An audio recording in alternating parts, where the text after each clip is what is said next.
माझा मुलगा आता 4 वर्षांचा झाला.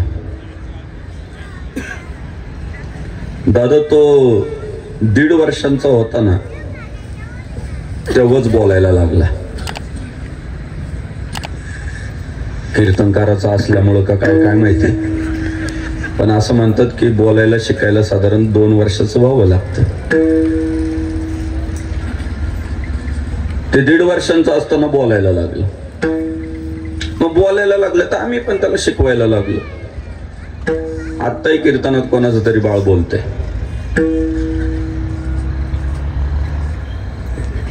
एखादी महिला घरात आली की आम्ही त्याला शिकवायचं ही मावशी आहे. दुसरी एखादी महिला घरात आली की आम्ही त्याला शिकवायचं ही आत्या आहे. एखादा पुरुष घरात आला की हा काका आहे.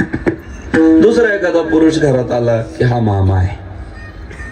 आणि काय लहान मुलांची स्मरणशक्ती दांडगी असते. बरोबर लक्षात ठेवतात हो. पुन्हा ती बाई त्याला दिसली ना लगेच म्हणायचं मावशी. ती दुसरी बाई दिसली की आत्या. तो पुरुष दिसला की काका, मामा. बरोबर चेहरे लक्षात ठेवायचे. एक दिवस निवांत होतो, त्याला जरा फिरवून आणावं म्हटलं. गाडीत बसवला बाजूला आणि निघालो चक्कर मारायला. फिरवत असताना एका चौकामध्ये आलो आणि गाडीतल्या काचेमधनं त्याने चौकामध्ये एक घोड्यावर बसलेला तलवारधारी माणूस पाहिला. त्या घोड्यावर बसलेल्या तलवारधारी माणसाकडे बघून मला म्हणाला, बाप्पू ते बघा छत्रपती शिवाजी महाराज. तुम्ही टाळ्या वाजवल्या मनापासून धन्यवाद, पण मी गाडीचा ब्रेक दाबला. प्रश्नचक्र सुरू झालं. अरे या 1.25 वर्षाच्या पोराला आपण आई कुणाला म्हणायचं शिकवलं, बाप कुणाला म्हणायचं शिकवलं, मावशी कुणाला म्हणायचं, आत्या कुणाला म्हणायचं, काका कुणाला म्हणायचं, मामा कुणाला म्हणायचं शिकवलं हो. पण 1.25 वर्षाच्या पोराला यांना छत्रपती शिवाजी महाराज म्हणतात हे मी खरं सांगतो शिकवलं नव्हतं. त्याने जेव्हा त्या पुतळ्याकडे बघून मला सांगितलं ना की छत्रपती शिवाजी महाराज, त्या दिवशी मायबापांना मला एका प्रश्नाचं उत्तर मिळालं. महाराष्ट्रात जन्माला आलेल्या पोराला छत्रपती शिवाजी महाराजांची ओळख करून द्यावी लागत नाही, ती त्याच्या रक्तात येते. रक्तात हे समीकरण मी बालपणापासून पाहतोय. महाराष्ट्र म्हणजे छत्रपती शिवाजी महाराज आणि छत्रपती शिवाजी महाराज म्हणजेच महाराष्ट्र असं समीकरणच झालेलं आहे. छत्रपती शिवाजी महाराज वेगळे केले तर महाराष्ट्राचं महानत्वच शिल्लक राहत नाही. महाराष्ट्राचं महानत्व काय? छत्रपती शिवाजी महाराज म्हणजे महाराष्ट्राचं महानत्व. अलौकिक, असामान्य अशा प्रकारचं व्यक्तिमत्व. मला काही लक्षात नाही बुवा, मी जेमतेम आहे ना काटावर पास होणारा विद्यार्थी आहे. खोटं बोलू नये. कीर्तनाच्या गादीवरनं 10वीत आपल्याला मराठीला 35 आहे, इंग्रजीला 35 आहे आणि गणिताला 35च आहे भाऊ. आणि माझा डाऊट असा आहे, पास करण्यासाठी 3-3, 4-4 मार्काचं तपासणाऱ्यांनी लिहिलेलं आहे. कारण मला तेवढी एक अक्कल होती बा, जरी आपल्याला प्रश्नांची उत्तर येत नाही ना, नंबर टाकून जागा मोकळी सोडली होती. बाबा तुला आली दया तर लिहून टाक. जेमतेम काटावर पास होणार मी विद्यार्थी. काय मला आठवत नाही शाळेतलं, पण सांगू तुम्हाला, ते 4थीचं इतिहासाच्या पुस्तकावरच ते छत्रपती शिवाजी महाराजांच्या घोड्यावर बसलेलं चित्र आहे ना, अजूनही डोळ्यापुढून जात नाही हो. राजा शिव छत्रपती 4थीत होतं ते पुस्तक. बाकी काही इतिहास लक्षात नाही, विज्ञान लक्षात नाही, आणि एक सण ते तर आपल्याला कधी कळालंच नाही हो, नाही समजलं ते आपल्याला. पण ते शिवरायांचं जे इतिहासाचं पुस्तक होतं ना, ते काही डोळ्यापुढून जात नाही. असं वाटतं पुन्हा एकदा 4थीत बसावं आणि पुन्हा गुरुजींच्या तोंडून त्या शिवकालातील कथा ऐकाव्या. विठ्ठल विठ्ठल काय नाही हो. छत्रपती शिवाजी महाराज म्हटलं ना एकदम 12 हत्तीचं बळ संचारतं, रक्त सळसळतं, माणसं लढायला तयार होतात, एक सामर्थ्य येतं, महाराजांबद्दल प्रेम निर्माण होतं, अभिमान वाटतो.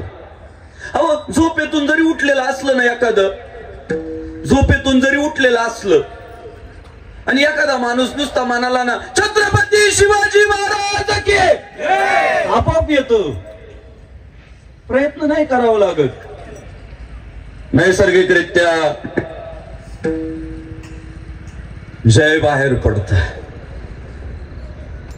आणि मी सांगत असतो छत्रपती शिवाजी महाराज की म्हटल्यानंतर जर जय म्हणावं वाटत नसेल, छत्रपती शिवाजी महाराजांचा जर अभिमान वाटत नसेल, छत्रपती शिवाजी महाराजांची आठवण काढल्यावर 12 हत्तीचं बळ संचारत नसेल, छत्रपती शिवाजी महाराजांचं नाव घेतल्यावर रक्त सळसळत नसेल, तर समजून जायचं औरंग्या महाराष्ट्रात आला होता तेव्हा भेसळ झालेली आहे. प्रामाणिक मत आहे माझं, आणि मी ते वैज्ञानिक आधारावर बोलतोय, साधू संतांच्या पुराव्यानिशी बोलतोय. महाराज म्हटलेले जर आपल्या महापुरुषांचा, आपल्या देवी देवतांचा अभिमान वाटत नसेल, त्यांच्या पुढे मान झुकत नसेल, तर महाराज म्हणतात काय माय गेली होती भूतापाशी हरिनये मुखाशी अरे मुढा. ते म्हणतात हिंदुस्थानात जन्माला येऊन जर भगवंताचं नाम मुखात येत नसेल तर ते आईवर डाऊट घेतात. कोण? शांती ब्रह्म एकनाथ महाराज आणि तुकाराम महाराज सुद्धा सांगतात शुद्ध बीजा पोटी फळे रसाळ गोमटी. अहो बीज जर शुद्ध असेल ना तर त्या बीजापासून जी वृक्ष निर्माण होतात, त्या वृक्षाला जी फळं लागतात ना ती मधुरच असतात. हे मी विश्वासानं सांगतो. आज हे जे शिव जन्मोत्सवासाठी धावणारी पळणारी पोरं आहे ना, ऐन तारुण्यात, ज्या काळामध्ये पोरं व्यसनांच्या आरी जात आहे, ज्या काळामध्ये पोरं कामाच्या आरी जात आहे, काम म्हणजे काम विकार वासनेच्या आरी जात आहे, ज्या काळामध्ये पोरांना आळस प्रचंड येतोय, ज्या काळामध्ये पोरांची मगरुरी वाढतीये, अहंकार वाढतोय, त्या काळामध्ये पळसे गावातली पोरं शिवजयंती उत्सवासाठी स्वतःला वाहून घेतात ना, मी खात्रीने सांगतो आई बापच दर्जेदार आहे, त्याशिवाय होतच नाही. ते काय सांगून शिकून होत असतं काय? शिवाजी महाराज की म्हटल्यावर जय म्हणायचं याचा क्लास घ्यावा लागतो, आणि त्याचा जर क्लास घ्यावा लागला तर मग उपयोगच काय झाला? क्लास घ्यायची गरज नाही, ते रक्तात. अहो एरवी जर आता सगळे तुम्ही जाणती माणसं आहे, तारुण्यात आहे ना, पोरांना अशी आई आहे ना, ते ब्लँकेट असं वडी ती सकाळी उठ ना, किती वेळ झोपतो, आता वेळ आहे का? अरे सूर्य डोक्यावर आला ना, कॉलेजला जायचं नाही का तुला, कामावर जायचं नाही का तुला, रात्रभर मोबाईल पाहत बसतो, सकाळी झोपतो. एरवी सुरू असता का नाही तक्रारी? पण मी माझं निरीक्षण सांगतो, हा झोपतो आम्ही कधी कधी उशिरापर्यंत, रात्री जागलेलो असतो, झोप लागते सकाळी आम्हाला, नाही उठवत आम्हाला, येतो आळस आम्हाला. पण सांगू तुम्हाला 19 फेब्रुवारी 2024 आणि त्याच्या पुढचे 3-4 दिवस पोरांना उठवावा लागत नाही का? ते झोपतच नाही. 18 फेब्रुवारी 2024 ला पोरं झोपली नाही, ते चौका चौकात भगवे झेंडे लावत होते, महाराजांचं स्मारक स्वच्छ करत होते, सभोवताली सजावट करत होते, रात्रभर झोपले नाही, आणि सकाळी आंघोळी करून इतके प्रसन्न दिसत होते की जणू काय 12 तास झोपून उठलाय. ती प्रसन्नता कोणामुळे आली? तर माझ्या छत्रपती शिवाजी महाराजांच्या जयंती उत्सवामुळे आली. एवढे मुरलेले आहेत महाराज. अहो असं 4-5 वर्षाचं पोरगं उठवलं ना वर्तमान काळात आणि त्याला विचारलं ना तुझं अस्तित्व काय, ओळख काय, ते अभिमानानं छाती फुगवतं, गर्वानं सांगतोय चिरल्या जरी आमच्या नसा तरी उदय होईल भगव्या रक्ताचे, आणि फाडली जरी आमची छाती तरी मूर्ती दिसेल छत्रपती शिवाजी महाराजांची. आमच्या नासा चिरल्या ना उधळण भागव्यास रक्ताची आणि छाताड फाडली ना मूर्ती शिवाजी महाराजांची इतके निष्ठावंत आहे आम्ही. विठ्ठल विठ्ठल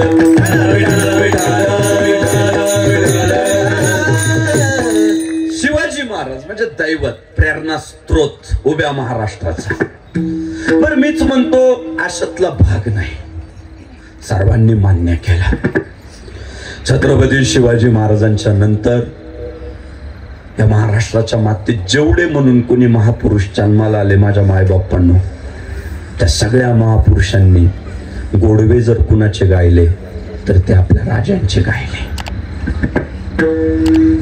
आज आपल्याला तरुण पिढीमध्ये किती नाही म्हटलं तर काही ठराविक तरुणांमध्ये एक सूर पाहायला भेटतो. तो सूर असा आहे, ते म्हणतात आम्ही पुण्यश्लोक अहिल्यादेवी होळकरांना मानतो पण छत्रपती शिवाजी महाराजांना मानत नाही. ते म्हणतात आम्ही महात्मा ज्योतिराव फुलेंना मानतो पण छत्रपती शिवाजी महाराजांना मानत नाही. काही पोरं म्हणतात आम्ही भारतरत्न डॉक्टर बाबासाहेब आंबेडकरांना मानतो, छत्रपती शिवाजी महाराजांना मानत नाही. काही म्हणतात आम्ही भगतसिंग, राजगुरू, सुखदेव, नेताजी सुभाषचंद्र बोस त्यांना मानतो, शिवाजी महाराजांना मानत नाही. त्या ठराविक तरुणांचं तुम्ही आम्ही सगळ्यांनी प्रबोधन केलं पाहिजे. अरे तुम्ही ज्यांना मानताय ना त्या सगळ्यांनी अगोदर मानलंय कुणाला तर छत्रपती शिवाजी महाराजांना मानलंय. शिक्षणाची ज्योत घराघरात प्रज्वलित झाली पाहिजे.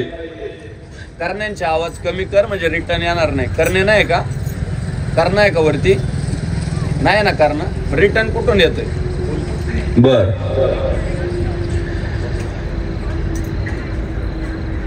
शिक्षणाची ज्योत घराघरात प्रज्वलित करणारे महात्मा ज्योतिराव फुले असामान्य अशा प्रकारचं व्यक्तिमत्व. पण छत्रपती शिवाजी महाराजांवरचा पोवाडा रचला कोणी तर महात्मा ज्योतिराव फुलेंनी रचला हे आपल्याला आवर्जून सांगितलं पाहिजे. त्यांनी पोवाडा गायला, रचला शिवाजी महाराजांवर. शिवाजी महाराजांचं चरित्र जगाला कळालं पाहिजे म्हणून प्रयत्न केले. लोकशाहीर अण्णाभाऊ साठे कुणावर पोवाडा रचतात? छत्रपती शिवाजी महाराजांवर पोवाडा रचतात. शिका, संघटित व्हा, संघर्ष करा हा मंत्र उभ्या हिंदुस्थानाला ज्यांनी दिला ते भारतरत्न डॉक्टर बाबासाहेब आंबेडकर. ते एका ठिकाणी म्हणतात की संविधान निर्माण करत असताना मला फारसे कष्ट पडले नाही. जिथे जिथे प्रश्नचिन्ह निर्माण झाले त्याची उत्तरं मला मिळत गेली, फारसा त्रास झाला नाही. आणि त्याचं कारण असं आहे, ते संविधान निर्माण करत असताना माझ्या समोर आदर्श जर काय होतं तर हिंदवी स्वराज्य संस्थापक छत्रपती शिवाजी महाराजांचं स्वराज्य होतं. हे भारतरत्न डॉक्टर बाबासाहेब आंबेडकर म्हणताय. 150 वर्ष इंग्रजांनी राजवट केली, देशाचे लोचके तोडले. हिंदुस्थानामध्ये पुन्हा क्रांतीचे सूर निर्माण झाले. देश स्वतंत्र झाला पाहिजे. हा देश जर असाच पारतंत्र्यात राहिला तर इथला धर्म, इथली संस्कृती, इथली परंपरा संपायला आता जास्त वेळ लागणार नाही. हे जाणत्या लोकांच्या लक्षात आलं. पण प्रत्येक वेळी समाजामध्ये वेगवेगळे मतप्रवाह असतात. त्याही काळात 2 प्रकारचे मतप्रवाह तयार झाले. काही लोक म्हटले स्वातंत्र्य मिळालं पाहिजे पण शांततेच्या मार्गानं, रक्ताचे पाठ सांडून आम्हाला स्वातंत्र्य नको आहे, अहिंसक मार्गाने आपल्याला स्वातंत्र्य पाहिजे. आणि त्यासाठी लोकांचं प्रबोधन करत असताना देशातली काही माणसं सांगू लागली आपल्या जर एक गालात मारली तर दुसरा गाल पुढं करा, दुसऱ्या मारली तर पुन्हा पहिला पुढं करा आणि मग समोरच्याला लाज वाटल आणि तो तुम्हाला मारणार नाही. कुणाच्या देशात? भगवान श्री रामांच्या, भगवान श्री कृष्णांच्या देशात, ज्या देशामध्ये भले तरी देऊ कासेची लंगोटी आणि नाटाळाच्या माती हानू काठी म्हणणारे तुकाराम महाराज झाले की चांगल्या माणसाला आम्ही लंगोटी पण काढून देऊ, पण खांद्यावर घेतल्यावर जर एखादं कानात मुतायला लागलं तर त्याच्या डोक्यात काठी पण घालू, असं तत्वज्ञान सांगणारे संत महापुरुष या मातीत झाले. आणि त्या मातीमध्ये अशा पद्धतीचे विचार जेव्हा पेरायला सुरुवात झाली तेव्हा आपल्याच भगूरचं वैभव, नाशिक जिल्ह्याचं वैभव, स्वातंत्र्यवीर विनायक दामोदर सावरकरांनी चांगलं खंडन केलं त्या मुद्द्याचं. त्यांनी युक्तिवाद फार चांगला मांडला. ते म्हणाले, अरे येड्या, एक गालात मारली तर दुसरा गाल असतो पुढं करायला, मार म्हणायला, पण का रे एक मान कापली तर दुसरी मान नसते ना पुढं करायला. त्यामुळे समोरच्याचा वार आपल्या मानेवर होण्याच्या अगोदर त्याची मान शरीरापासून वेगळी करणं हा खरा पुरुषार्थ आहे. हे स्वातंत्र्यवीर सावरकर सांगू लागले की हे इंग्रज इतके शहाणे नाहीयेत, हे समजून सांगावं आणि ऐकतील अशातले नाहीये. आपल्याला जशाच तसं उत्तर द्यावं लागल. भगतसिंग असेल, राजगुरू असेल, सुखदेव असेल, नेताजी सुभाषचंद्र बोस असतील, ही सगळी पोरं संघटित झाली. नाही, आता यांना उडवलं पाहिजे.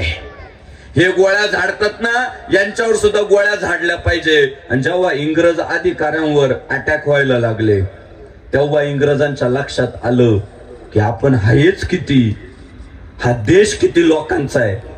आजपर्यंत ही लोक शांत होती, पण आता ही लोक जागी झाली. असेच जरी अधिकारी उडवायला सुरुवात केली तर आपण परत आपल्या मायभूमीत जाऊ याची सुद्धा खात्री नाही. आणि इंग्रजांनी काढता पाय घेतला.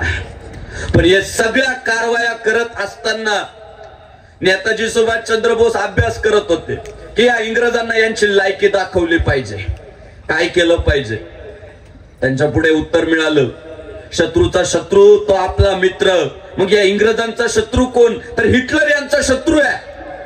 आपण हिटलरची मदत घेऊ. म्हणून नेताजी सुभाषचंद्र बोस ॲडॉल्फ हिटलर यांना भेटण्यासाठी गेले. ॲडॉल्फ हिटलर एक पुस्तक वाचत बसलेले होते. नेताजी सुभाषचंद्र बोस हजर झाले. काय काम? हिटलरने विचारले.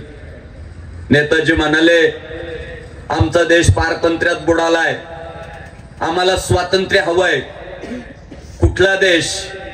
हिंदुस्तान. हिंदुस्तान पारतंत्र्यात गेलाय आणि तुम्ही माझ्याकडे आलात मार्गदर्शन मागायला. अहो, तुम्ही जेव्हा माझ्याकडे आलात तेव्हा मी जे पुस्तक वाचत होतो ना, ते हिंदवी स्वराज्य संस्थापक छत्रपती शिवाजी महाराजांच्या इतिहासाचं पुस्तक आहे. मी युद्धाच्या नीती छत्रपती शिवाजी महाराजांचं चरित्र वाचून बनवतोय. मी जे जग जिंकायचं स्वप्न पाहतोय ती शिवाजी महाराजांची युद्ध नीती अभ्यासून. आणि तुम्ही माझ्याकडे आलात. अहो, तुम्हाला मार्गदर्शन जर कोण करू शकतात तर ते छत्रपती शिवाजी महाराजच करू शकतात.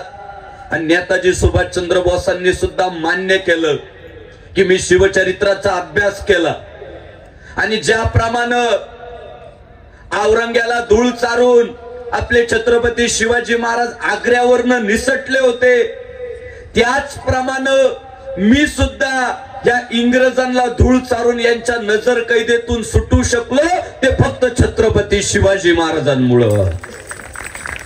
असे आपले छत्रपती शिवाजी महाराज आहे.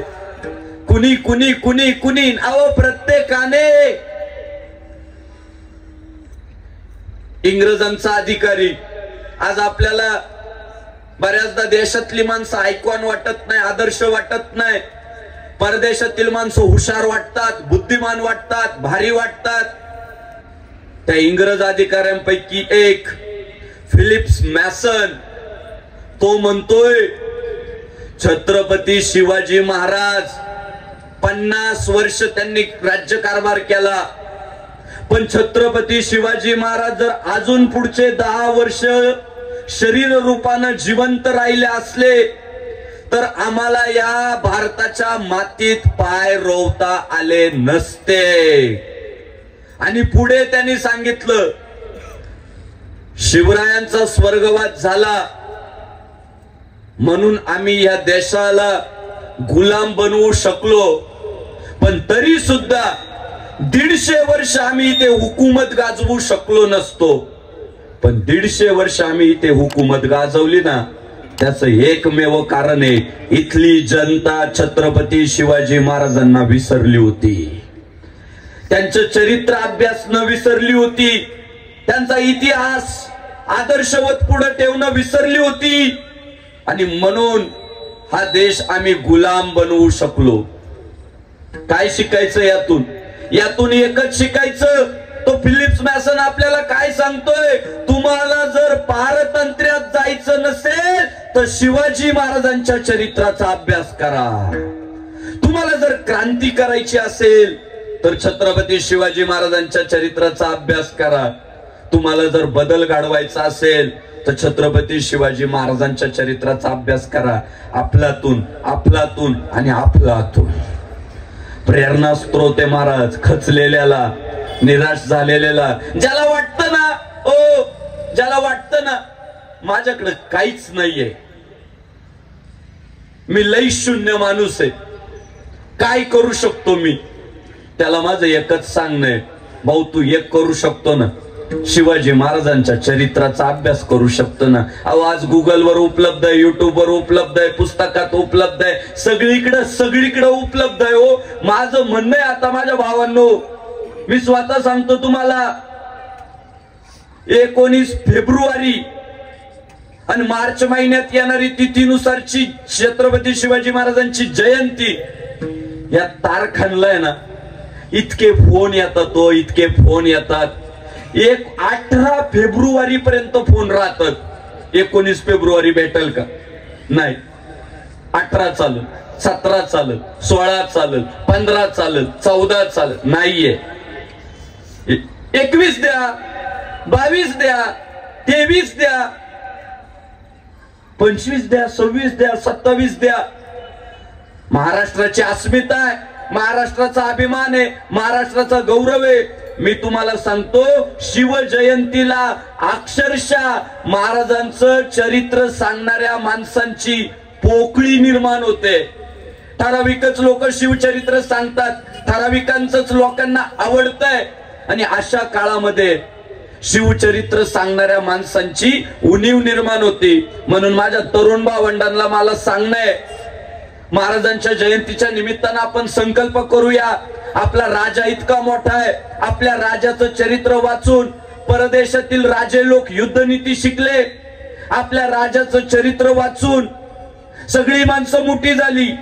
मग माझ्या तरुण भावंडांना माझं सांगणं आहे, शिवचरित्राचा इतका अभ्यास करा, इतका अभ्यास करा, इतका अभ्यास करा की जेव्हा गावात शिवचरित्र सांगायला व्याख्याता मिळणार नाही, कीर्तनकार मिळणार नाही, पोवाडेवाला मिळणार नाही, तेव्हा गावचा भूमिपुत्र म्हटला पाहिजे हा पठ्ठ्या गावकऱ्यांना शिवचरित्र सांगेल इतका पोरांनी शिवचरित्राचा अभ्यास केला पाहिजे. आणि एकदा आपण शिवचरित्राचा अभ्यास करायला लागलो ना भावांनो, खचतच नाही. हो खचतच नाही ना, उलट ना इतकी सकारात्मकता वाढते ना, प्रतिकूलता वाटतच नाही, संकट वाटतच नाही. असं वाटतं की अरे आपल्या संकटापेक्षा शिवाजी महाराजांचं संकट किती मोठं होतं. तुम्ही अभ्यास करा ना, 1 नाही, 2 नाही, 3 नाही, 10 नाही, 100 नाही, 1000 नाही, तब्बल 40,000चं सैन्य घेऊन अफजल खान हिंदवी स्वराज्यावर चालून आला. नुसतं चालून नाही आला, तो विध्वंस करू लागला हिंदू धर्माचा. त्याला कळालं तुळजापूरची तुळजाभवानी शिवरायांचं कुलदैवत आहे, त्या भवानीने शिवरायांना तलवार दिली अशी महाराष्ट्रामध्ये प्रसिद्धी झालेली आहे. शिवरायांना लोक देव मानायला लागलेत. त्याचं खच्चीकरण करण्यासाठी वाटेल ते करा, पण त्याला हटवा. अफजल खान म्हटला तुळजापूरची तुळजाभवानी तलवार देते काय, मंदिरच ठेवत नाही. त्याने पहिल्यांदा घाला घातला तो तुळजापुरावर, मूर्तीची विटंबना केली. तुळजापूरमध्ये गायांच्या कत्ली केल्या, आया बहिणींच्या आबरू लुटल्या. पंढरपुरात आला, महाराष्ट्राचं आराध्य दैवत असलेलं पांडुरंगाचं मंदिर तिथं विध्वंस केला. आणि असा विध्वंस करत करत निघालेला अफजल खान किती क्रूर असेल याची कल्पना करा. छत्रपती शिवाजी महाराजांकडे तब्बल 6-7 हजाराचं सैन्य आहे. काय आहे महाराजांकडे? लई मोठं घोडदळ आहे, लई मोठं पायदळ आहे, लई मोठं हत्तीदल आहे नाहीये. प्रतिकूलता आहे, शत्रू सैन्य मोठं आहे, शत्रूची ताकद मोठी आहे. काय झाला सुरू? शिवाजी महाराजांचा अभ्यास झाला सुरू. नाही, आता शक्तीपेक्षा युक्तीचा वापर केला पाहिजे. आता अफजल खानानं शक्तीने नाही तर युक्तीने संपवलं पाहिजे. बघा ना शिवरायांची बुद्धी, काय करता येईल, काय करता येईल, काय करता येईल. शिवरायांनी अफजल खानाला पत्र पाठवलं, तुम्ही आमच्या वडिलांचे मित्र, म्हणजे आम्हाला वडिलांसारखेच. खरं सांगू, तुमची पत्र येत आहेत शरण ये, शरण ये, शरण ये. अहो शरण ये कशाला म्हणता? मी तुमच्या मुलासारखा, मी शरणच आहे तुम्हाला. पण खरं सांगू का, मी तुमच्याकडे यायलाय ना खूप घाबरतोय, मला भीती वाटतेय, त्यामुळे मी तुमच्याकडे येऊ शकत नाही. तुम्हीच माझ्याकडे या आणि मला आशीर्वाद द्या, मला पादरात घ्या. अहो ते अफजुल्ले चढलं ना हरभऱ्याच्या झाडावर, एका पत्रात असं हरभऱ्याच्या झाडावर चढलं ते हे. याची हिंदुस्थानात दहशत निर्माण झाली, याला लोक घाबरायला लागली. याच्या पुढे कोणच टिकाव धरी ना. आणि ते तर माझं फॅन निघालं आताच्या भाषेत, ते तर माझं चाहत आहे राव. साडला. आणि हिंदू हृदय सम्राट स्वर्गीय बाळासाहेब ठाकरे म्हणाले होते, एखाद्याला जर आपटायचा असला ना आधी त्याला उचलून घ्यावा लागतो. आणि बस छत्रपती शिवाजी महाराजांनी उचलला अफजल खान, इतका उचलला, इतका चढला. अरे हाय काय म्हटला. आणि 40 हजाराची फौज घेऊन आलेला अफजल खान फक्त शब्दांच्या जोरावर, वाणीच्या जोरावर. साखरे महाराज जीभ शस्त्र आहे, आम्हा घरी धन. शब्दाचीच शस्त्रे आणि शब्दाचीच रत्ने, यत्न करू म्हणणारे तुकाराम महाराज. शब्द कसे शस्त्र असतात हे शिवरायांनी दाखवून दिलं. आणि त्या शब्दांना पाघळून 40 हजाराची फौज घेऊन आलेला अफजुल्ल्या येडा प्रतापगडावर जो गेला फक्त 3 ते 4 सहकारी घेऊन. आणि प्रतापगडाच्या पायथ्याला छत्रपती शिवाजी महाराजांनी पहाडासारखा अफजल खान त्याला दाखवून दिलं की आमच्या हिंदू धर्माकडे, आमच्या देवी देवतांकडे जो वाकड्या नजरेने पाहिल त्याचा कोथळा काढल्याशिवाय आम्ही राहणार नाही. हिंदवी स्वराज्य संस्थापक छत्रपती शिवाजी महाराजांनी त्या अफजुल्ल्याचा कोथळा प्रतापगडाच्या पायथ्याला बाहेर काढला. आणि दादा प्रतापगडाच्या पायथ्यालाच त्याची कबर बांधली महाराजांनी. आज वर्तमान काळामध्ये आपल्यातले काही सर्व धर्म समभावाचा किडा ज्यांच्यात वळवळ करतो असे काही म्हणतात, बघा शिवाजी महाराज किती परधर्माचा आदर करणारे होते, बघा शिवाजी महाराजांना परकीयांबद्दल किती प्रेम होतं. अफजल खानाला मारलं, पण मारल्यानंतर त्याची कबर सुद्धा बांधली. अरे येड्या, त्याच्याबद्दल जर प्रेम असतं तर आधी कोथळाच काढला नसताना. त्याचा कोथळा काढला इथंच सिद्ध होतं त्याच्याबद्दल अजिबात प्रेम नाही. दुसरा विषय, त्याच्याबद्दल जर लईच प्रेम असतं तर कबर पायथ्याला नसती बांधली, गडावर बांधली असती महाराजांनी. ती पायथ्याला कबर का बांधली माहितीये का? त्या काळच्या परकीयांना चपराक होती ती की अरे तुम्ही आमच्या महाराष्ट्राला, तुम्ही आमच्या हिंदू धर्मीयांना कमकुवत समजतात ना, इथून पुढे लक्षात ठेवा आमच्या धर्माकडे जर वाईट नजरेने पाहाल तर अशाच पद्धतीने हा शिवाजी राजा कबरी बनवून ठेवील, एवढं लक्षात ठेवा. ही चापराक होती त्या काळातली. ती चापराक म्हणजे अफजल खानाची कबर आहे. आणि ती कबर त्या काळात चापराक होती. मग 2024 मध्ये ती कबर आपल्याला काय सांगते? शिवाजी महाराजांनी तुमच्या आमच्या लेकरांसाठी ती कबर बांधून ठेवलेली अफजल खानाची. ती अफजल खानाची कबर आपल्याला काय सांगतेय माहितीये? ती आपल्याला हेच सांगतेय, शिवराय आपल्याला हेच शिकवताय की माझ्या लेकरांनो, माझ्या बाळांनो, तुमच्या सोबत समाज किती आहे, तुमच्याकडे संपत्ती किती आहे, तुमच्याकडे सामर्थ्य किती आहे, याही पेक्षा तुमची जर धर्मनिष्ठा मोठी असेल, तुमची जर तत्वनिष्ठा मोठी असेल आणि तुमचं धर्माप्रतीचं प्रेम जर मोठं असेल तर लक्षात ठेवा, शत्रू किती जरी बलाढ्य असला तरी आपण त्याची कबर बनवू शकतो. हा तुम्हाला आम्हाला आदर्श घालून देण्यासाठी महाराजांनी त्याची कबर बनवून ठेवलेली आहे. कोणी शिकवलं? महाराज पण काय आकाशातून पडले का, फुलातून प्रगट झाले का, समुद्रात वाहत आले? महाराज पण तुमच्या आमच्या सारखेच जन्माला आले हो. पण आहे ना, त्यांना ताकद देणारी एक आई होती बा. आईच लय भारी होती, ताकद दर्जेदार. आई आहे ना शस्त्रशास्त्र पारंगत होती. ती आहे ना दांडपट्टा फिरवित होती, तलवारच चालवत होती आणि तिला रामायण महाभारत पण कळत होतं. दोन्ही गोष्टींनी परिपूर्ण होती ती. आज आपल्याकडे काय झालंय? एक तर खाऊन खाऊन माजायचं, आकलीचा तपास नाही तर लय अभ्यास करायचा आणि भिंगाचे चष्मे लावायचं, ताकदीचा तपास नाही. ही विसंगती आपल्याला पाहायला भेटते. पण शिवकाळामध्ये काय, कशाकडे लक्ष दिलं जातंय? शरीर पण घडलं पाहिजे आणि मन पण घडलं पाहिजे, बुद्धी पण घडली पाहिजे. मन आणि मनगट दोन्ही पण मजबूत झाले पाहिजे. ही शिवकाळातली रीत आहे. परवा आमच्या पुण्याकडे एकानं पोराची तब्येत होती, कोल्हापूरला पाठवल्यावर म्हणून पोरगा कोल्हापूरला पाठवला. 4 महिन्यात 3.5 लाख रुपये खर्च केला. काय खाऊ घातलं असं? अहो ते खायचं, झोपायचं, उठायचं, व्यायाम करायचं, खायचं, झोपायचं, उठायचं, व्यायाम करायचं. अहो 4.5 महिन्यात ते इतकं फुगलं. घरी आल्या आल्या पहिल्यांदा त्याने बापच उचलून टाकला.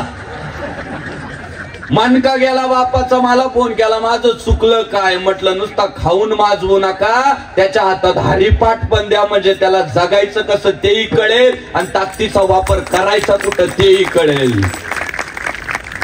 आज झालंय असं, ताकद वाढली म्हणून गाडीवरनं कुत्र्याला लाथ हाण, चुलत्याची गच्ची धर, चुलत भावाला दम दे, चाललंय का? ताकदीचा उपयोग हा धर्माच्या रक्षणासाठी झाला पाहिजे, स्वकीयांवर वार करण्यासाठी नाही. राजमाता जिजाबाई साहेब आहेत, ज्या शिवरायांना बालपणीच सांगताय की अरे हा देश भगवान श्रीरामांचा आहे. ज्या भगवान श्रीरामाने वनवासामध्ये अंगाला पालापाचोळा गुंडाळला होता, त्या शिवाजी महाराजांनी सोन्याची लंका असलेला, देवांना बंदिस्त करून ठेवलेला महाबलाढ्य रावण हरवला होता. मग आपल्या भारताचा भूमिपुत्र जर रावणाला हरवू शकत असेल तर हा औरंग्याकीच झाड की पत्ती आहे. लहानपणी कोण शिकवतीये? आई शिकवती. आई ती म्हणत नव्हती वय घरात, तू होतो का नाही माग, ऐकतो का नाही, तुला माझं ऐकायचंय? अरे किती दिवस मी माझ्या तरुण भावंडाला सांगत असतो, पोरांनो, येतो धर्मस्ततो जयः, जिथं धर्म आहे तिथं विजय. आणि आम्हाला काय शिकवलंय? धर्मासाठी झुंजावे, झुंजून अवघ्यासी मारावे आणि मारिता मारिता घ्यावे राज्य आपुले.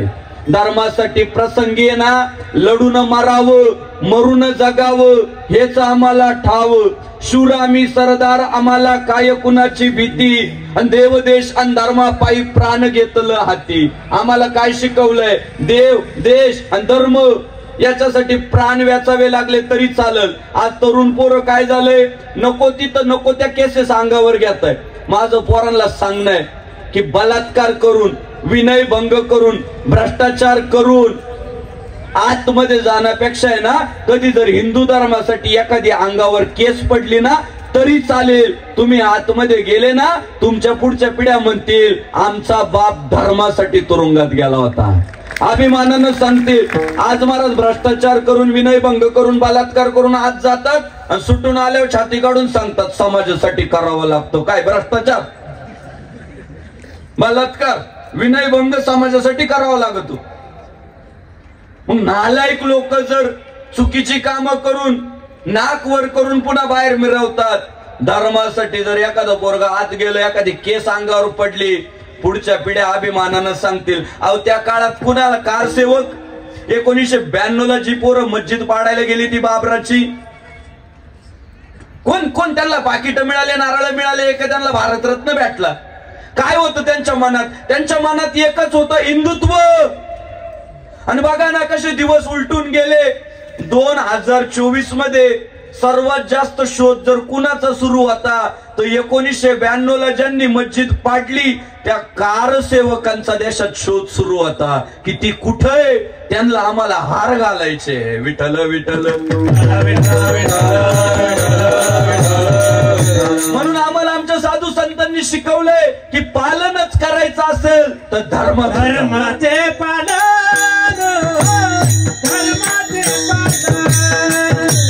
धर्माचे पालन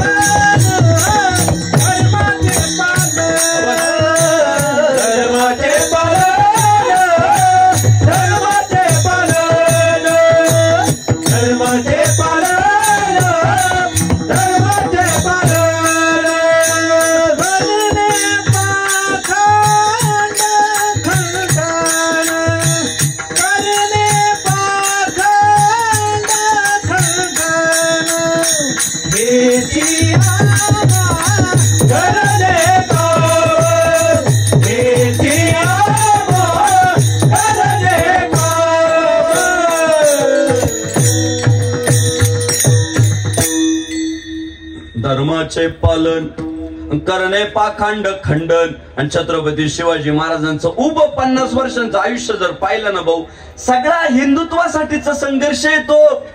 आपल्या पोरांना समजून सांगा ना आपणही समजून घ्या. तो हुकूमत गाजवण्यासाठीचा संघर्ष नव्हता. तो स्वतःला राजगादीवर बसून घेण्यासाठीचा संघर्ष नव्हता. त्यांच्याकडे होतीच ना शहाजी राजांना जहागिरी होतीच ना पुण्याची. अहो आयत्या पिठावर रेगोट्या मारायच्या होत्या हो. एवढा आयुष्य आराम महाराजांना करता आला असताना पुन्हा होत महाराजांना सांभाळायला दिलं होतं फक्त ध्वज भगवा नव्हता एवढाच प्रॉब्लेम होता. शिवरायांनी 50 वर्ष जे सह्याद्रीच्या दऱ्याखोऱ्यामध्ये जीव घेत आणि जीव वाचवत घालवली ना ती फक्त भगव्या ध्वजासाठी. त्यांचा अवघा संघर्ष जो होता धर्मासाठी अहो कट्टर आहे ते निष्ठावंत आहे खूप. ते स्वराज्य स्थापनेची शपथ सुद्धा कुठंतरी आयऱ्या गायऱ्या ठिकाणी जाऊन नाही घेत. रायरेश्वराच्या मंदिरात रक्ताचा अभिषेक करून शिवराय महादेवासमोर स्वराज्य स्थापनेची शपथ घेत आहे. शिवरायांच्या गळ्यात कुणाच्या माळा आहे? देवीच्या माळा आहे, विठ्ठलाच्या माळा आहे, साधू संतांच्या माळा आहे. शिवरायांच्या अंगावर कोणती वस्त्र आहे? हिंदू सनातन संस्कृतीची वस्त्रे. तुम्ही जर राज्याभिषेक सोहळा पाहिला ना तर इंग्रज पोर्तुगीज डच मुजरे घालताय महाराजां पुढे बुजरे. एखादं पत्र पाठवलं असतं ना इंग्रजांना साहेब तेवढे 8-10 कोट पाठवा मला 8-10 नाही 5-50 पाठवले असते महाराजांना. त्यांची इच्छा होती हा राजा खुश राहिला पाहिजे आमच्यावर. पण त्यांनी कोट नाही मागवले कधी. आयुष्यभर त्यांनी जिरे टोप मिरवला असा आमचा राजा होता. त्यांना संस्कृतीचा प्रचंड अभिमान होता. आज आज काय काय संघर्ष करावे लागतात आपल्याला. आपलं सांभाळा आपलं सांभाळा आपलं सांभाळा. अरे भावंडांना अवघड झालंय. पुढचा काळ असा येणार आहे मराठी बोलणार शुद्ध मराठी बोलणारा माणूस शोधून सापडणार नाही. पुढच्या काळात मराठी म्हणजे काय आपल्याला सांगावं लागल. ज्ञानेश्वरी म्हणजे मराठी. मराठी म्हणजे काय? गाथा म्हणजे मराठी. आजच असं झालंय की अनेक शब्द आठवतच नाही याला मराठीत काय म्हणतात. आठवतच नाही. लागली ना संस्कृती संपायला. जाऊ द्या काही असू द्या, पण ते महाराष्ट्र नवनिर्माण सेनेचे अध्यक्ष आहे ना राजसाहेब ठाकरे, त्यांचा जो आग्रह आहे ना, महाराष्ट्रात दुकानांच्या पाट्या मराठीतच पाहिजे. हा आग्रह कशासाठी माहितीये? भाषा संवर्धनासाठी. आपण नाही राखायची आपली भाषा, मग कोण राखील? महाराजांना वाटलं नाही का एखादा कोटबा मागवावा, पोर्तुगीजांचे ट्राय करावे, इंग्रजांचे ट्राय करावे, डचांचे ट्राय करावे? नाही, आपण आपली संस्कृती जोपासली पाहिजे. धरीन याचा अभिमान, करीन आपुले जतन, ती स्वतःची संस्कृती जोपास. आज माझी तरुणांना, माझ्या भावंडांना विनंती, भावांना, अरे मराठीत बोला, मराठीत बोला, मराठीत बोला. लाभले आम्हास भाग्य बोलतो मराठी, जाहलो खरंच धन्य ऐकतो मराठी. माऊली ज्ञानेश्वर महाराज म्हणतात, माझा मराठाची बोलू कौतुके, परी अमृता तेही पैंजा जिंके, ऐसी अक्षरे रसिके मेळवीन. माझी मराठी अमृता सोबत पैंज लावली तर अमृत फिक्क पडल, इतकी गोड आहे मराठी. आणि आज आपण मराठी बोलेनाच हो, बोला ना राव मराठी. पोरींना सुद्धा विनंती आहे, नका ना हाय पाठवू, हायला हायचा आणि हॅलोचा रिप्लाय नका ना देऊ. तुम्ही हाय आणि हॅलो केल्यामुळे आमची पोरं हायच पाठवी द्या. अहो परवा आपल्या एका भावाचं इंस्टाग्रामचं मेसेंजर चेक केलं, 332 पोरींना त्याने हाय पाठवलेलं होतं.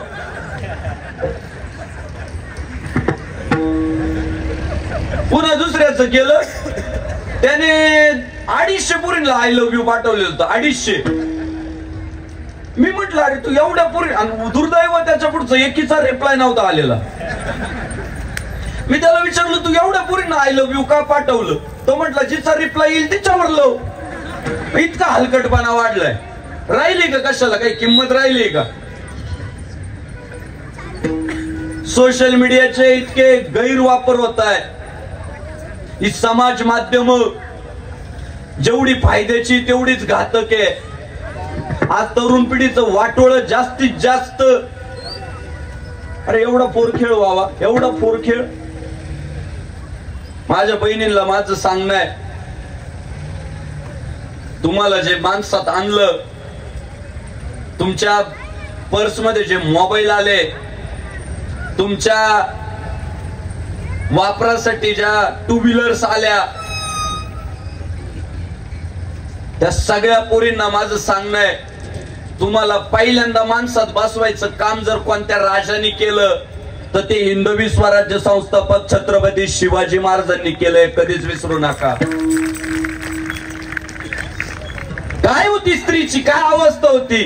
उपभोगाची वस्तू म्हणून कधी मुघलांनी लुबाडायची, कधी कधी कुंपणानेच शेत खायचं. ज्यांना पाटीलक्या होत्या, वतनदाऱ्या होत्या, देशमुख्या होत्या, त्यांनी गावातली एखादी पोरगी आवडली, अनारीला वाड्यावर. ही वस्तुस्थिती. आणि स्वराज्यामध्ये शिवरायांनी पहिलं व्रत जर काय घेतलं तर तो स्त्रियांचा सन्मान करायला सुरुवात केली. का? स्त्रीच संस्कृती वाचवू शकते, स्त्रीच संस्कृती घडवू शकते, स्त्रीच धर्म टिकवू शकते. म्हणून महाराजांच्या कानावर आलं, रांजाच्या पाटलानं एका पोरी सोबत गैरवर्तणूक केली, बलात्कार केला, याच्या नोंदी नाहीये. जबरदस्ती केली, एवढ्याच नोंदी आहे. जबरदस्ती. महाराजांना कळालं, महाराजांनी सांगितलं यसाचे मला रांजाचा पाटील पाहिजे. रांजाच्या पाटलाला पुण्यात आणलं गेलं आणि हिंदवी स्वराज्य संस्थापक छत्रपती शिवाजी महाराजांची पहिली क्रांती काय? तर देश स्वच्छ करायचा म्हटल्यावर आधी घर स्वच्छ केलं पाहिजे. कुंपण जर शेत खात असेल ना तर पहिलं कुंपणाचे कान धरले पाहिजे. त्या काळात आपल्या राजानं दुजा भाव न करता, माझा परका न करता, गरीब श्रीमंत न भेद न करता, मोठा आवाज एखाद्या नेत्याकडे एखादा प्रकार गेला काय तर ते पहिलं विचारतंय मजबूत पार्टी कुठली आहे, मतदान कोणाचं जास्त आहे त्या पार्टीचं आहे, चूक कोणाची त्याच पार्टीची नाही, मग दाबावं लागेल प्रकरण. का? मतदान जास्त आहे त्यांचं, ते नाराज झाले तर माझं अवघड होईल. शिवाजी महाराज त्या काळात कोण गरीबाची कुठली तरी पोरगी कोण विचारतोय त्याला? पाटील नावाचा पाटील नाही, जातीवंत पाटील. महाराज म्हटले नाही मला पाहिजे. तुमच्या अंगावर काटा येईल. त्या काळात या दैवतानं हिंदवी स्वराज्य संस्थापक छत्रपती शिवाजी महाराजांना त्या रांजाच्या पाटलाचे दोन्ही हात आणि दोन्ही पाय कलम करून टाकले, कापून टाकले. भावांनो, महाराजांना प्रश्न विचारला गेला, महाराज स्वराज्यच उभं करायचंय, धर्माचंच राज्य आणायचंय, रामराज्यच आणायचंय. महाराजाचा पाटील याची कडेलोट करून टाकून मारून टाकला असता, हातीच्या पायाखाली देऊन मारून टाकला असता. याचे तुम्ही हातपाय का तोडले? महाराजांचं उत्तर काय माहितीये? नाही, हा मेला नाही पाहिजे, हा जिवंत राहिला पाहिजे.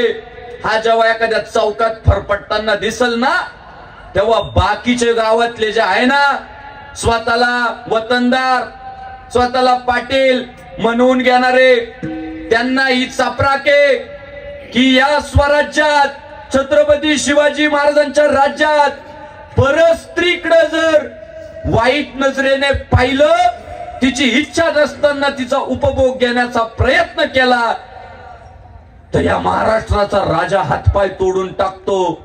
हा धाक स्वराज्यात निर्माण झाला पाहिजे, हा धाक निर्माण झाला पाहिजे. म्हणजे या घटनेवर चाप बसल. आणि दुसरी गोष्ट सांगतो, हा जेव्हा एखाद्या चौकात फरफटताना दिसल, तेव्हा गावातली एखादी पोरगी तिच्या आईला तिच्या बापाला विचारल, या माणसाचे हातपाय का कुणी कशासाठी तोडले? तेव्हा स्वराज्यातली आई, स्वराज्यातला बाप, स्वराज्यातला काका, स्वराज्यातला मामा, आत्या त्या पोरीला सांगल, बाई शेकडो वर्षांनंतर इथं देव जन्माला आलाय, जो देव धर्माची संस्थापना करतोय, नीतिमत्ता समाजामध्ये पेरतोय. त्या देवानं एका पोरीवर जबरदस्ती केली म्हणून या माणसाचे हातपाय तोडून टाकले.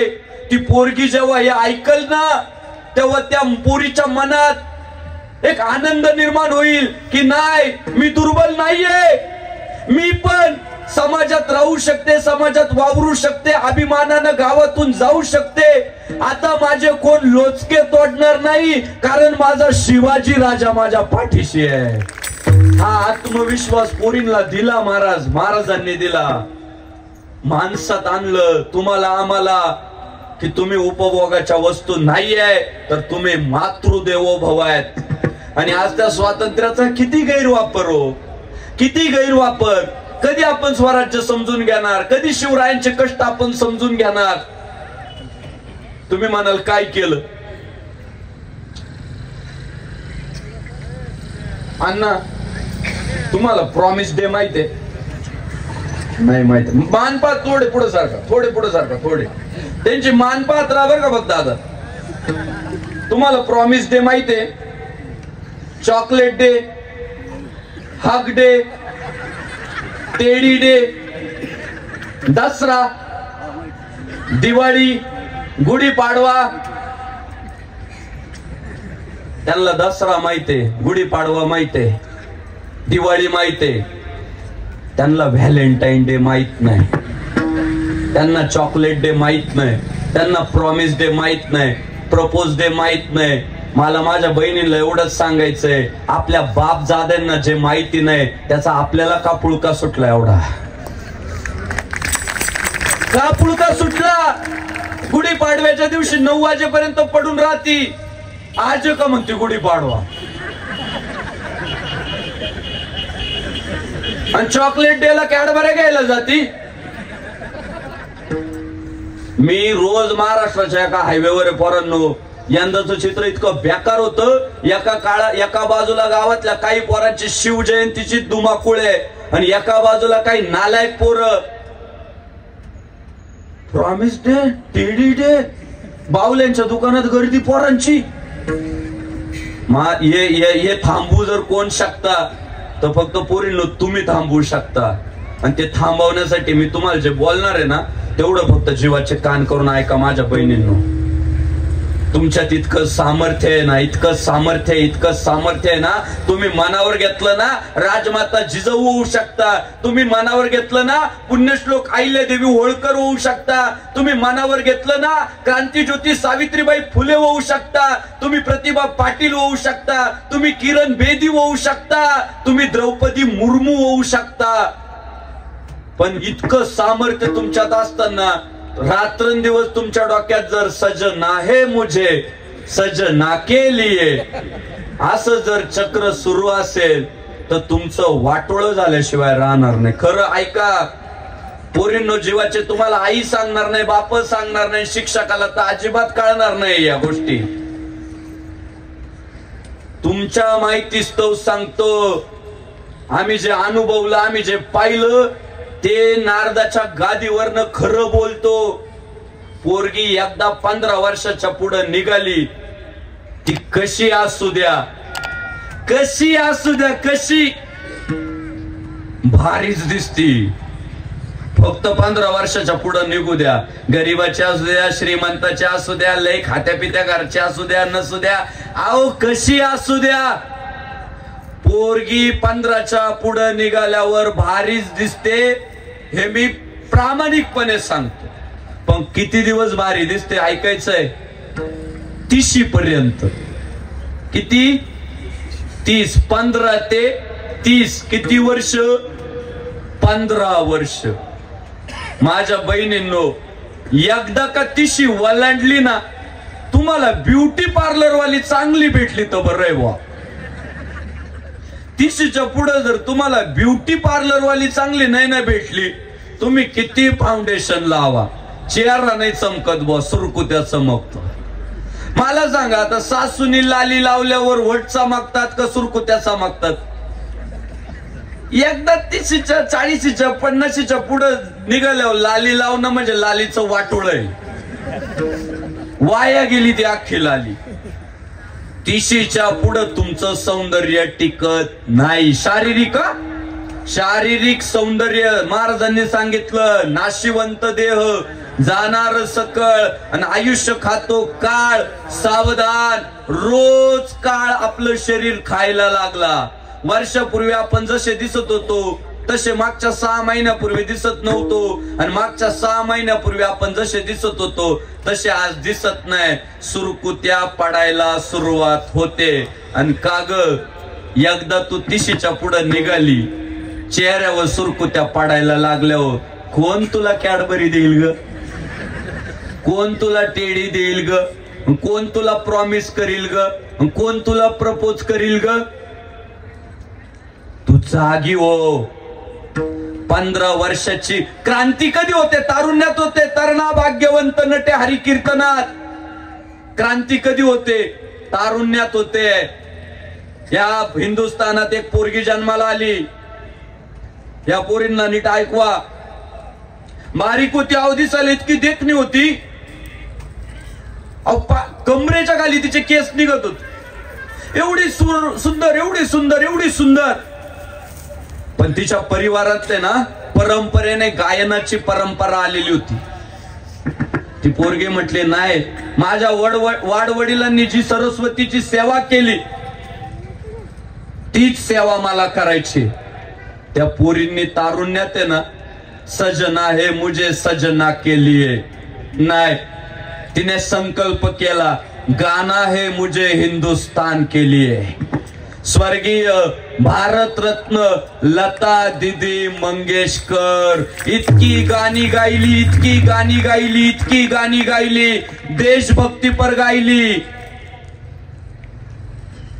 धार्मिक गायली, सामाजिक गायली, ऐतिहासिक गायली, सगळ्या प्रकारची गाणी ती बाई आयुष्यभर गात राहिली. मला सांगा, ती 15 ते 30 मध्ये जर म्हटली असती, नाही नाही पर्स मध्ये सगळं मेकअपचं सामान पाहिजेच, तास संपला का एकदा मेकअप केलाच पाहिजे, घरी आलं का एकदा मेकअप केलाच पाहिजे, आंघोळीच्या आधी एकदा केला पाहिजे, झाल्यावर एकदा, अरे 20-20 मिनिटाला मेकअप. ती पोरगी आहे ना एवढी मोठी झाली नसती, त्या पोरीने शारीरिक सौंदर्याला किंमत नाही दिली, तिने कर्तृत्वाला किंमत दिली. तिशीच्या पुढे लता दिदींच्या सुद्धा त्वचेवर सुरकुत्या पडल्या, त्या सुद्धा म्हाताऱ्या झाल्या. पण सांगू, तो जो रियाज करून आवाज निर्माण झाला होता ना, तो आवाज शेवटपर्यंत संपला नाही. त्या आवाजाने साथ दिली आणि किती मोठी झाली. देशाचा सर्वोच्च भारत रत्न पुरस्कार भेटला. यावर थांबलं नाही. 22 जानेवारी 2024 ला अयोध्येमध्ये जसं रामचंद्र प्रभूंची मूर्ती प्राणप्रतिष्ठा झाली ना, तसं प्रत्येक भारतवासी याच्या मनात एकच विचारचक्र सुरू आहे, एकदा तरी अयोध्येला जाऊन दर्शन करून यायचंय, एकदा तरी अयोध्येला जाऊन रामरायांचं दर्शन करून यायचंय. अहो, ती बाई इतकी मोठी झाली, इतकी मोठी झाली, इतकी मोठी झाली. देशाच्या पोलादी पंतप्रधानानं, धर्मनिष्ठ पंतप्रधानानं, सन्माननीय नरेंद्रभाई मोदींनी त्या अयोध्येमध्ये एक चौक तयार केलाय आणि त्या चौकाला भारतरत्न लता दिदी मंगेशकरांचं नाव दिलंय. पोरीनो, तुवाना थोड्या सावध. 4 आणि 5 महिन्याच्या सुखासाठी कशाला आयुष्य उद्ध्वस्त करताय. सुखभोग आम्ही घेत नाही अशातला अजिबात नाही. कोणता माणूस उपवाशी राहतोय? जो जिवंत दिसतोय तो खाऊन पिऊनच जिवंत आहे. बिना खाता पिता कोणच जिवंत राहू शकत नाही. पण मर्यादा आहे. वर्तमानात झालंय असे मर्यादेचं उल्लंघन होतंय. मर्यादाच नाही राहिली. 24 तास 365 दिवस बस वाटोळ होईल. पोरींच्या आदर्श आलिया भट,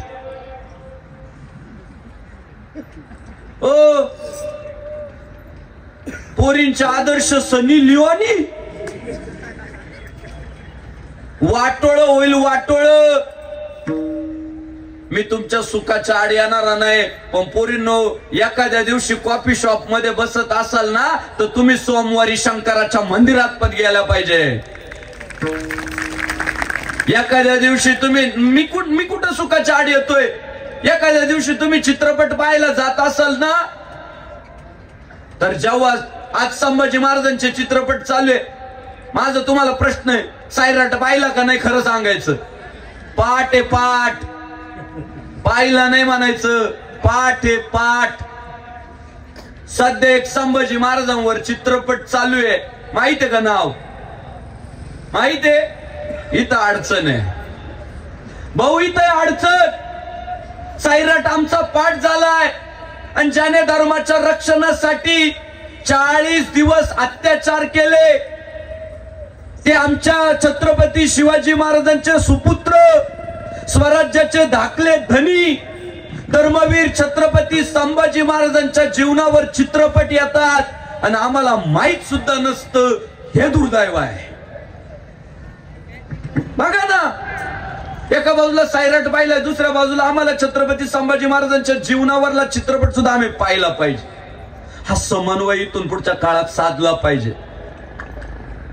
एखादी पोरगी लावणी नाचली, अजिबात अडचण नाही, नाचू द्या ना, पण तिला जिजाबाई साहेब माहित पाहिजे ना, तिला झाशीची राणी पण माहित पाहिजे ना. एका बाजूला पूर्ण कोरी पाटी आणि दुसऱ्या बाजूला मनोरंजनाची पाटी जर आपण भरवत निघालो, तर पुढे संस्कृती अडचणीत येईल. एकदम शिवाजी महाराजांसारखं रात्रंदिनामा युद्धाचा प्रसंग, अंतर्बाह्य जन आणि मन. अहो, शिवरायांनी ठरवलं असतं तर किती मनोरंजन, किती आनंद, किती आयुष्याची उधळण. पण नाही हो, काय आलं त्यांच्या वाट्याला? अहो, संघर्ष संघर्ष आणि संघर्ष. ते गेल्यावर सुद्धा अहो त्यांचा शत्रू थांबला नाही हो. धर्मवीर छत्रपती संभाजी महाराजांच्या औरंग्याने 40 दिवस तुकडे तुकडे केले. कोणाचा बदला घेत होता तो? संभाजी महाराजांचा नाही, शिवाजी महाराजांचा बदला घेत होता. त्या राजानं गेल्यानंतर सुद्धा त्याच्या परिवाराची हानी त्यांच्या डोळ्यानं पाहिली, पण हटले नाही.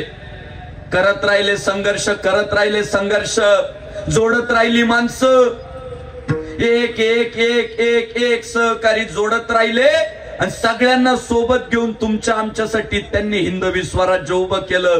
कवी कलश म्हणतात, जर शिवाजी महाराज झाले नसते तो काशी की कला जाती, मथुरा में मस्जिद बसती। अगर एक छत्रपति शिवाजी न होते तो हम सबकी सुन्नत होती रे।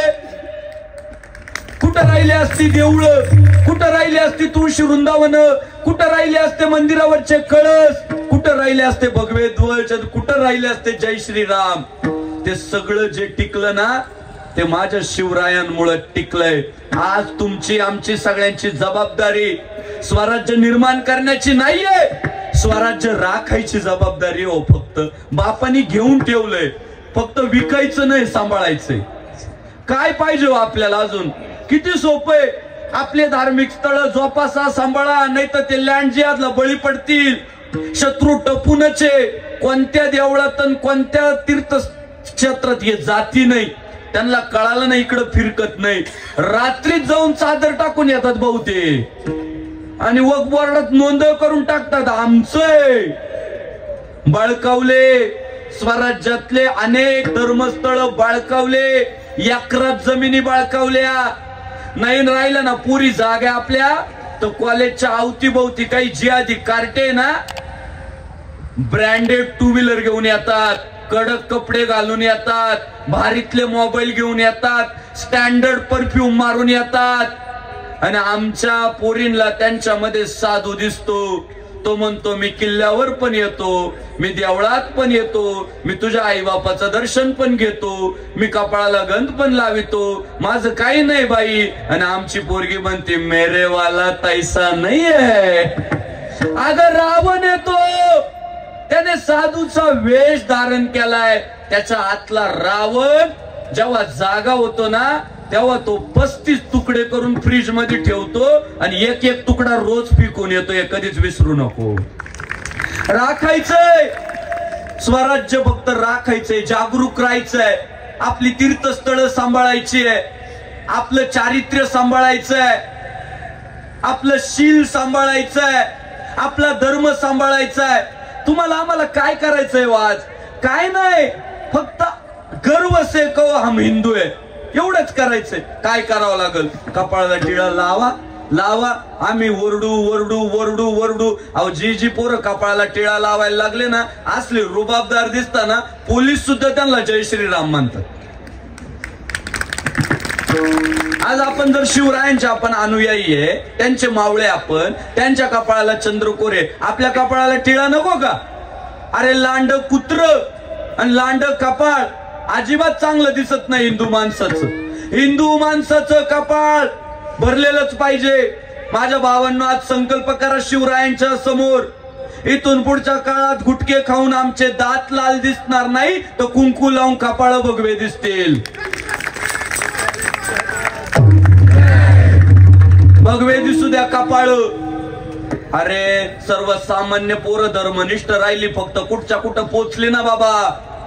अरे त्या गुजरातला चहा विकणार पोरग चहा विकता विकता विकता विकता देशाचं पंतप्रधान झालं। मग काय चहा विकणार पंतप्रधान होत असतं काय? मग तर प्रत्येक टपरीवाला म्हणाल मला उमेदवारी द्या। अरे बाबा चहा विकणार पोरग पंतप्रधान नाही होत, चहा विकता विकता ते जेव्हा अयोध्येचं राम मंदिर बांधण्याचं स्वप्न पाहत ना तेव्हा पंतप्रधान होतंय।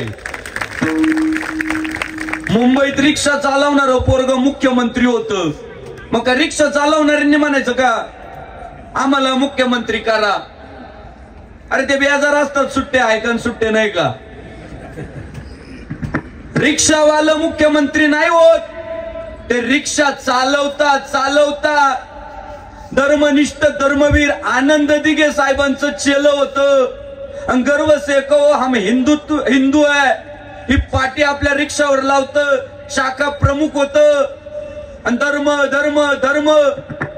अहो महाराष्ट्राचा मुख्यमंत्री कपाळभर टिळा लावितो, रिक्षा चालवता चालवता कपाळाला टिळा लावल्यामुळं उभ्या महाराष्ट्राचे मुख्यमंत्री झाले।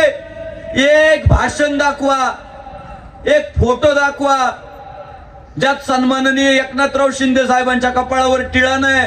माझं तर म्हणणं सुतक पाळीता का नाही काय माहिती बुवा, काय पाहिजे सुतकन बितक काय नको, टिळ्याला सुतक बितक काय नको, लावा टिळे, दिसू द्या जगाला हिंदूंचे बछडे म्हणून। हे स्वराज्य राखणं भाऊ, शिवजयंती साजरी करायची म्हणजे काय करायचं? आपली धर्मस्थळ. माझी आता इथून पुढे विनंती आहे सगळ्यांना, गावात 2-4 घर असतात परधर्मीय, पण किती धर्माभिमानी असतात ते. अभिमानानं त्यांचा झेंडा घरावर लावतात. आपले बहुसंख्य काय घेणं देणं नाही.